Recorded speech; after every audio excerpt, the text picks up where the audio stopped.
உறவுகளுக்கு இனிய இரவு வணக்கம். இது அறிவோம் தெளிவோம் வலம் வரும் நேரம். இன்று நாம் அறிந்து தெளிய இருப்பது நம் எல்லோருக்கும் மிகவும் பரிச்சயமான ஓர் ஊர், கிண்டி. கிண்டி என்ற ஊருக்கு ஏன் கிண்டி என்று பெயர் வந்தது? கிண்ணி என்றொரு செடி வகை, தாவர வகை என்று வைத்துக் கொள்வோமா? இந்த பகுதிகளிலே இந்த கிண்ணி செடி வகைகள் மிகுதியாக வளர்ந்து காடு போல் அடர்ந்து காட்சியளித்ததாக ஒரு செய்தி.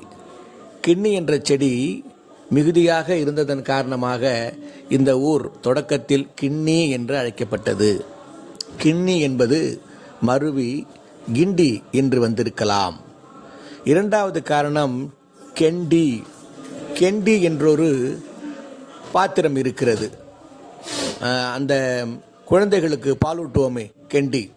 வாய் குறுகலாக இருக்கின்ற பகுதியை கெண்டி என்று சொல்லுவார்கள். இந்த கெண்டி என்ற ஊரே கிண்டி என்று மாறியதாக கூறப்படுகிறது. 1670 இந்த காலகட்டங்களிலே இந்த பகுதியிலே ஒரு கவர்னர் ஜெனரல் இருந்ததாகவும், அவர் இப்பொழுது இருக்கின்ற கிண்டி ராஜ்பவன், அந்த ராஜ்பவன் அந்த கவர்னர் காலத்திலே அவருக்காக கட்டப்பட்ட ஒரு தோட்ட வீடு, அந்த வீட்டை மையப்படுத்தி தான் இப்பொழுது இருக்கின்ற கிண்டி கவர்னர் மாளிகை கட்டப்பட்டதாக ஒரு வரலாறு இருக்கிறது. அந்த ஆண்டிலேயே இந்த ஊரை கிண்டி என்று தான் ஏடுகளிலே பொறிக்கப்பட்டிருக்கிறதாக ஒரு செய்தி.